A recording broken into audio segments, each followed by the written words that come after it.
बॉलीवुड की क्लासिक और hit film Mughal आजम के बारे में सोचते ही जो एक चेहरा जहन में आता है वो है शहजादा सलीम का किरदार अदा करने वाले दिलीप कुमार का। साथ ही उनकी शाइस्ता उर्दू ज़बान में बोले गए डायलॉग्स जो आज भी लोगों को याद है। दिलीप कुमार ने जिस अंदाज और तमकनत के साथ मुगल आजम में एक मुग़ल शहजादे का किरदार अदा किया, उतना ही इंसाफ उन्होंने गंगा जमुना में एक गंवार देहाती नौजवान के किरदार को अदा करने में किया। एक ऐसा अदाकार जिसके फ़न के कदरदान हर उम्र और हर तबके के लोग हैं और जिसने फिल्मी दुनिया की खातिर एक हिंदू नाम को अपनाया। उसकी मुस्लिम शनाख्त बाज़ सख्त गिर सियासतदानों और इंडियंस के लिए एक मसला रही और यहाँ तक कि उन पर पाकिस्तान के लिए जासूसी करने का इल्ज़ाम लगा। सारी कहानी आज की BBC रीड्स में। मैं हूँ खदीजा आरिफ। आप सुन रहे हैं BBC रीड्स। अगर हम दिलीप कुमार के साथ ऐसा सलूक करते हैं तो दुनिया में कौन हमारी इस बात पर यकीन करेगा कि हम अपने मुल्क में बसने वाले मुसलमानों के साथ अच्छा सलूक करते हैं। ये इंडिया के सीनियर सहाफ़ी वीर सांघवी के एक मजमून का आखिरी जुमला है जो 18 जुलाई 1999 को द टेलीग्राफ अखबार में शाया हुआ था।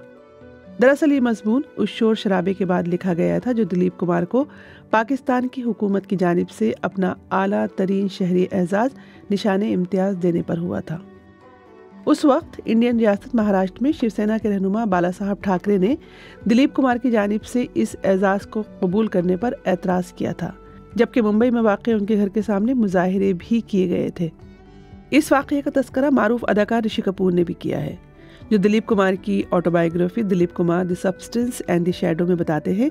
जब यूसुफ अंकल यानी दिलीप कुमार को बाला साहब ठाकरे की जानिब से निशाने इम्तियाज़ वसूल करने पर एतराज़ का सामना करना पड़ा और उनके बंगले के बाहर मुजाहिरे हुए और हमारी सनत के जालमाना रवैये के तसलसल में फ़नकार बरादरी से कोई भी आगे नहीं आया, तो उस मौके पर यूसुफ अंकल ने एक इंटरव्यू दिया जिसमें उन्होंने कहा कि मैं आज अपने दोस्त राज यानी राज कपूर को बहुत याद कर रहा हूँ। वो मेरे या किसी दूसरे फनकार के खिलाफ इस एजिटेशन को बगैर जवाब के जाने न देते। वीर सांघवी के मुताबिक दिलीप कुमार की इंडिया में मकबूलियत एक तरफ, लेकिन मुसलमान होने की वजह से उन्हें बार बार जिस इम्तिहान से गुजरना पड़ा वो एक अलग कहानी है। इस बात का एहसास खुद दिलीप कुमार को भी था, जो इंडिया के पहले वज़ीर आज़म पंडित जवाहरलाल नेहरू के दोस्त थे और उनके समाजी और फलाही मंसूबों को आगे बढ़ाने के लिए अपनी मकबूलियत का भरपूर इस्तेमाल करते थे। पेशावर के एक मामूली ख़ानदान में पैदा होने वाले दिलीप कुमार के बारे में कोई नहीं जानता था कि एक दिन इस अदाकार का एक डायलॉग और एक नज़र वो सब कुछ कह जाएगी जो कई सफ़ाहात पर मुश्तमिल डायलॉग्स भी अदा नहीं कर सकते। दिलीप कुमार ने 6 दहाइयों पर मुहित अपने फिल्मी करियर में सिर्फ 63 फिल्में की, लेकिन उन्होंने इंडियन सिनेमा में अदाकारी के फ़न को एक नई तारीफ और एक नई मानवियत दी। राम और श्याम, मुग़ल आज़म, नया दौर, मधुमती, गंगा जमुना और मुताद्दिद हिट फिल्मों में काम करने वाले दिलीप कुमार अपनी अदाकारी, बोलने के अंदाज और खूबसूरती के लिए मशहूर थे और यही वजह है कि कई दहाइयों तक वो हिंदी फिल्म इंडस्ट्री के बेताज बादशाह रहे। लेकिन दिलीप कुमार के लिए परेशानी उनकी मुस्लिम शनाख्त थी।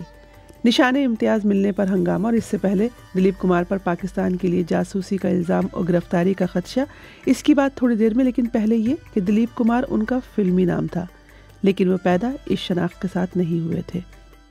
यूसुफ खान 11 दिसंबर 1922 को गैर मुनक़सिम हिंदुस्तान के शहर पेशावर के मोहल्ला क़िस्सा ख़ानी में पैदा हुए और फिर कम उम्र में अपने वालिदैन के साथ मुंबई चले आए। तक़सीम हिंद से कबल वो फिल्म ज्वार भाटा के ज़रिए फिल्मी दुनिया में आ गए थे।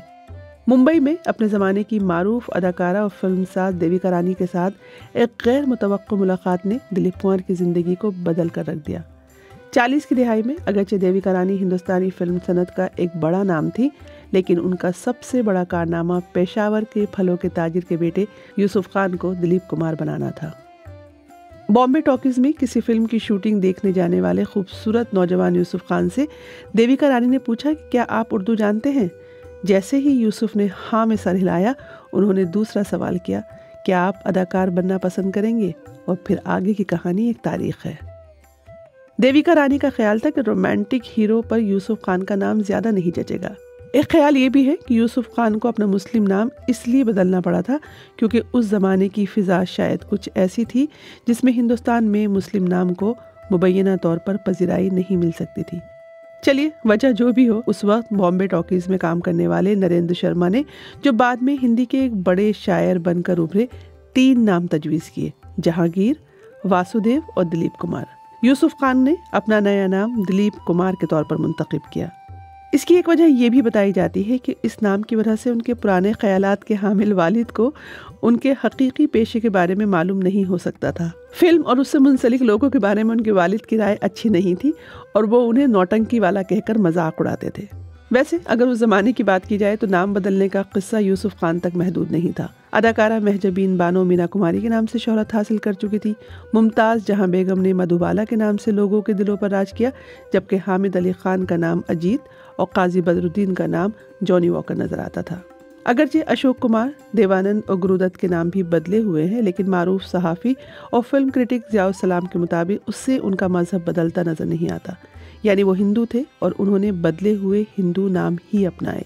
पार्टीशन के बाद फिल्म इंडस्ट्री में ये मफरूज़ा गश्त कर रहा था कि मुस्लिम नाम को शायद वो पजीराई न मिले जो आज शाहरुख खान, सलमान खान, आमिर खान और सैफ अली खान वगैरह को हासिल है। बहरहाल, दिलीप कुमार से मुताल्लिक एक वाक़े का जिक्र सहाफ़ी वीर सांघवी और उनकी साबिक अहलिया और सहाफ़ी मलाविका सांघवी ने भी किया है कि किस तरह दिलीप कुमार को एक वाक़े की वजह से गिरफ्तारी का खदशा पैदा हो गया था। मलाविका ने 10 जुलाई 2021 के अपने एक मजमून में इसका जिक्र किया है। उन्होंने लिखा, वीर सांघवी, जिनके वालिद आनजहानी रमेश सांघवी भी दिलीप कुमार के हल्क़े अरबाब में थे, वो बताते हैं, मेरे बचपन की पहली याद गंगा जमुना की रिलीज से मुताल्लिक है, जिसे सेंसर बोर्ड बगैर काट छाट के रिलीज की इजाज़त देने के लिए तैयार नहीं था। रमेश सांघवी चूँकि वकील थे, इसलिए दिलीप कुमार ने इस फिल्म के मुतालिक उनसे रब्ता किया और वीर सांघवी के मुताबिक वो दोनों इस फिल्म को लेकर हर शाम बैठते थे और इस पर गौर करते थे, यहाँ तक कि उन्हें इस फिल्म के सारे डायलॉग्स याद हो गए थे। मलाविका लिखती हैं कि हुकूमत हिंद के साथ दिलीप कुमार के मामले के बारे में वीर की दूसरी याद बहुत संगीन है। बकौल वीर सांघवी, मुझे अपने वालिद के चेहरे पर सदमे के तासुरात वाज़े तौर पर याद है जब दिलीप कुमार ने उन्हें बताया कि उन पर पाकिस्तानी जासूस होने का इल्ज़ाम लगाया गया है और शायद वो गिरफ्तार भी हो सकते हैं। उन दिनों दिलीप कुमार इंडिया के अजीम सेक्युलर फिल्मी सितारे थे जिन्हें उनकी वतन परस्ती के लिए जाना जाता था। कोई कैसे सोच सकता है कि ऐसा आदमी जासूस है। मलाविका लिखती हैं कि उन्हें भी ये वाक़या याद है, लेकिन जब हमने इसके मुतालिक मारूफ सहाफ़ी जतिन देसाई से पूछा तो उन्होंने कहा कि उन्हें पाकिस्तान की जानिब से निशान इम्तियाज़ दिए जाने और बाला साहब ठाकरे की जानिब से एतराज़ात और उस पर खड़े होने वाले तनाज़ात तो याद हैं, लेकिन ये वाक़या याद नहीं। हालांकि हम दिलीप कुमार को नेहरू के ख्वाबों का इंडिया बनाने वाले अदाकार के तौर पर जानते हैं, लेकिन हाँ, उनका ये कहना था कि दिलीप कुमार जैसा बड़ा अदाकार ज़ात पात, मजहब व मिल्लत और जुग्राफियाई हुदूद से ऊपर होता है और उन पर इस किस्म के इल्ज़ामात लगाना बदकिस्मती है। बहरहाल, वीर सांघवी के मुताबिक उन्हें घर में होने वाली सरगोशियाँ, गम गुस्सा, मायूसी और पंडित जवाहरलाल नेहरू को रवाना किए जाने वाले खतूत का सिलसिला याद है जिसमें इस इल्ज़ाम को दूर करने की बातें कही गई थी। इसके अलावा उन्हें खूबसूरत सितारे यानी दिलीप कुमार के चेहरे पर गम के असरात भी याद हैं।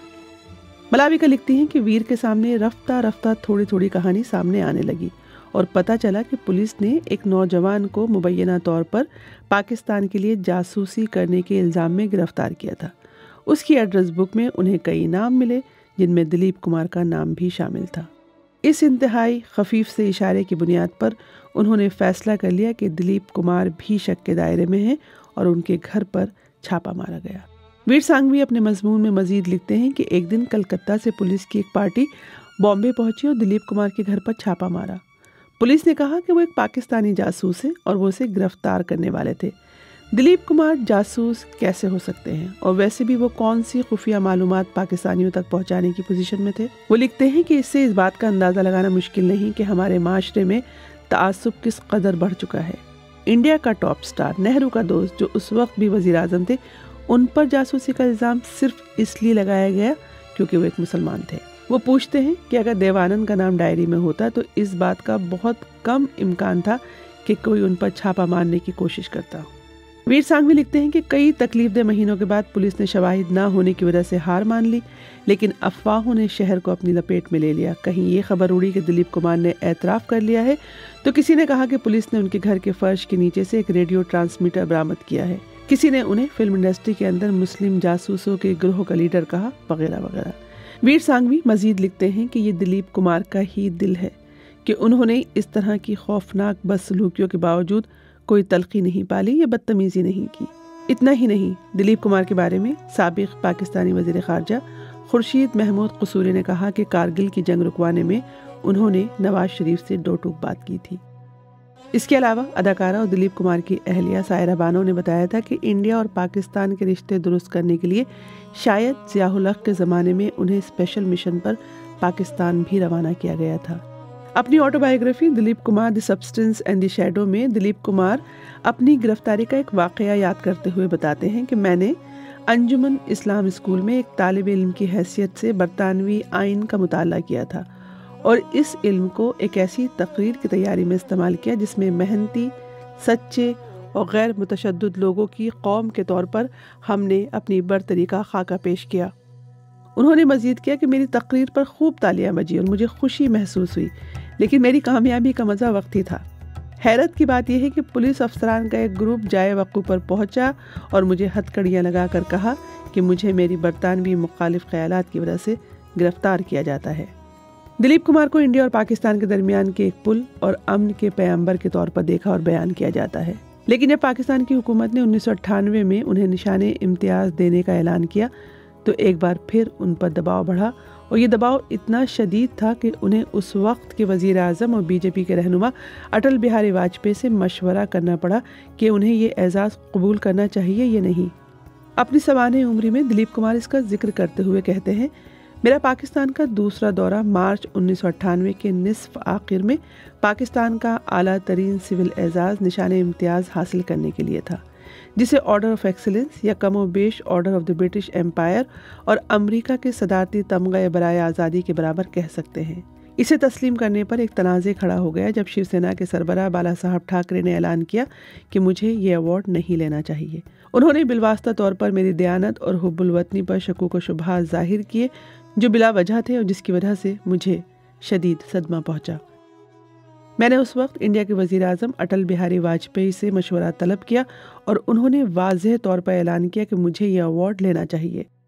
उन्होंने कहा, आप एक फ़नकार हैं और इस तरह आपको सियासी या जुग्राफियाई हुदूद में बांधा नहीं जा सकता। आपने जो इंसानी खिदमत की है उसके लिए आपको मुंतखब किया गया है और दोनों ममालिक के दरमियान ताल्लुकात को बेहतर बनाने के लिए आपकी कोशिशें सबको मालूम है। इसको ना लेने से ताल्लुकात मज़ीद ख़राब होंगे और इंडिया और पाकिस्तान के दरमियान ख़राब माहौल पैदा होगा। वीर सांघवी ने इस वाक़े पर लिखा है कि जिस दिलीप कुमार ने बार बार अपनी वतन परस्ती और अपनी वफादारी साबित की, उन्हें अटल बिहारी वाजपेयी के पास जाकर ये कहने में कितनी तकलीफ हुई होगी कि सर आप जो कहेंगे मैं वही करूँगा।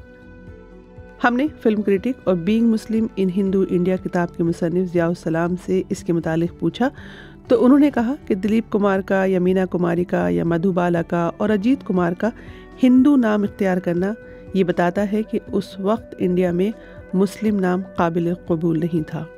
उन्होंने मजीद बताया कि पार्टीशन के वक्त तक दिल्ली का इंपीरियल सिनेमा हॉल जो हॉलीवुड की फिल्में दिखाता था और मुस्लिम माशरे पर मबनी फिल्में दिखाता था, उसने अचानक ऐसी फिल्में दिखाना बंद कर दी और उसने पंजाबी फिल्में और हिंदू असातीर पर मबनी फिल्में दिखाना शुरू कर दी और यही हाल कई दीगर सिनेमा हॉल का भी था। उनके मुताबिक वो पाकिस्तान से आने वाले पंजाबी और हिंदुओं से हमदर्दी दिखाने की खातिर ऐसा कर रहे थे। उनका मजीद कहना था कि पार्टीशन से पहले मुसलमानों की जो आबादी इंडिया में 40% से ज़्यादा थी, वो पार्टीशन के बाद 1951 की मरदमशुमारी के मुताबिक 11% रह गई थी। ऐसे में नेहरू ने सिनेमा को खलीज को कम करने के वसीले के तौर पर देखा और उस ज़माने में बेजुबावरा, मुग़ल आज़म और अनारकली जैसी तारीख़ी फिल्में बनाई गईं ताकि समाज में आने वाली तलख़ियों को कम किया जा सके और दिलीप कुमार उनके एजेंडा को लेकर आगे बढ़ने वालों में पेश थे। समाजी इंसाफ पर मबनी दिलीप कुमार की फिल्म गंगा जमुना या फिर मशीन और इंसान के दरमियान कशमकश वाली फिल्म नया दौर नेहरू के नए हिंदुस्तान की अक्कास थी। अपनी अदाकारी से एक लंबे वक्त तक लोगों को महसूस करते रहना और मुल्क में सेक्युलर एजेंडा को आगे बढ़ाने वाले दिलीप कुमार पर जिस तरह के इल्ज़ामात लगे उसके बारे में मुताद्दिद फिल्म क्रिटिक्स और फिल्म हिस्टोरियंस का ये कहना है कि ये सितम ज़रीफ़ी है कि दिलीप कुमार जैसे बड़े अदाकार को इस इम्तिहान से गुजरना पड़ा। BBC Reads BBC रीड्स के जरिए हमारी यही कोशिश है कि BBC उर्दू की वेबसाइट की वो स्टोरीज जिनमें ऑडियंस की दिलचस्पी ज्यादा नजर आती है उन्हें और भी ज्यादा लोगों तक क्यों न पहुंचाया जाए। तो हम पढ़ें और आप सुनिए और अपने दोस्तों और साथियों को भी सुनाइए।